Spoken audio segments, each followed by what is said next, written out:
Narito na mga balita mula sa GMA Integrated News. Kinondena ng PCG at BFAR ang paglalagay ng China Coast Guard ng floating barrier sa bahagi ng Baho de Masinloc sa West Philippine Sea. Ayon kay Commodore J. Tariela, PCG spokesperson ng West Philippine Sea, nadiskubre nila ito na mag-maritime patrol sa lugar. Ipinapaubaya na raw nila sa DFA at DOJ ang gagawing legal at diplomatic action. Hinihinga namin ng pahayag ang Chinese Embassy kaugnay nito pero wala pa silang tugon. Narito naman ang iba pang balitang binabantayan ng GMA Integrated News. May thunderstorm advisory ang Pag-asa sa Metro Manila, Tarlac, Bataan, Pampanga, Batangas, Cavite, Bulacan at Rizal.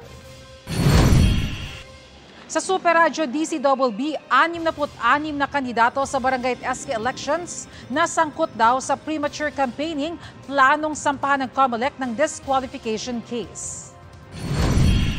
Sino nag-aarang yan? At mamaya sa 24 oras weekend, biglang pagbaha sa ilang bahagi ng Metro Manila dahil daw sa mga naglalakihang bato at debris. Para sa mas malaking misyon at mas malawak na paglilingkod sa bayan, ako po si Bernadette Reyes ng GMA Integrated News, ang News Authority ng Pilipino.